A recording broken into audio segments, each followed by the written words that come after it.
আজি অসমৰ মুখ্যমন্ত্ৰী ডক্টৰ হিমন্ত বিশ্ব শৰ্মা শোণিতপুৰলৈ যাত্ৰা। উল্লেখযোগ্য যে বতৰ বেয়া বাবে গাড়ীৰে মঙলদৈ হৈ শোণিতপুৰলৈ যাত্ৰা কৰে মুখ্যমন্ত্ৰীগৰাকীয়ে। মুখ্যমন্ত্ৰীগৰাকীয়ে বুজ ল'লে মঙলদৈত নতুনকৈ নিৰ্মাণৰ কাম চলি থকা স্কিল ইউনিভাৰ্চিটি অসমৰ কাম-কাজ আৰু বাইপাছৰ কাম-কাজ। নতুনকৈ নিৰ্মাণ হ'ব লগা মেডিকেল কলেজ, আয়ুক্ত কাৰ্যালয়ৰ নতুন ভৱন, আৱৰ্ত ভৱনৰ বিষয়েও বুজ লয় আৰু স্থান নিৰ্ধাৰণ কৰে।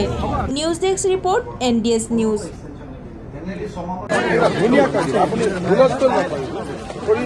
একদম ধুনীয়াকৈ লাহে লাহে বানপানীত ক্ষতিগ্ৰস্ত ৰাজ সাহায্য লাগে। ৰ'ব, কেতিয়া বানপানী হ'ল আপোনাৰ? 2000 চনৰ। আপুনি এতিয়াহে কৈছে 2000 চনৰ। 2000 চন তাতে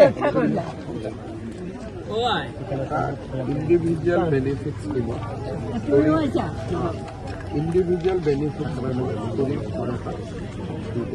কিবা যদি অলপ পইচা লাগে লিখি ল'ব, খালি আকৌ পাহৰি গ'ল। আজিৰ পৰাই কামটো আৰম্ভ কৰিলে কৰি আপোনাক ঘৰ এটা বনাই দিব। কালি পৰহিৰ পৰাই ঘৰটো ষ্টাৰ্ট কৰি দে। 2000 চনৰ কথা মনত পেলাই বস্তু হয় দিলে প্ৰশান্তক কৈ দিলে। আৰু কামৰ গতিবিধি চাই মোৰ ধাৰণা যে আমি এবছৰৰ ভিতৰত ইয়াক সম্পূৰ্ণ কৰিব পাৰিম। স্যাৰ, ৰাষ্ট্ৰীয় যিটো ঘাইপথ আজি নিজে আপুনি আহিছে, আপোনাৰ এটা অভিজ্ঞতা হৈছে, আপুনি সন্তুষ্ট নে NHDCL? ইয়াত NHDCL কোনটো কাম কৰি আছে? PWD নেশ্যনেল হাইৱে বিভাগে ৰাস্তাটো মেইনটেইন কৰি আছে আৰু ৰাস্তাটো আহি বিশেষ একো অসুবিধা পোৱা নাই। জাগাই জাগাই অলপ অলপ গেপ আছে, সেইখিনিৰ কাৰণেও টকা অনুমোদন হৈছে, কামখিনি হৈ যাব।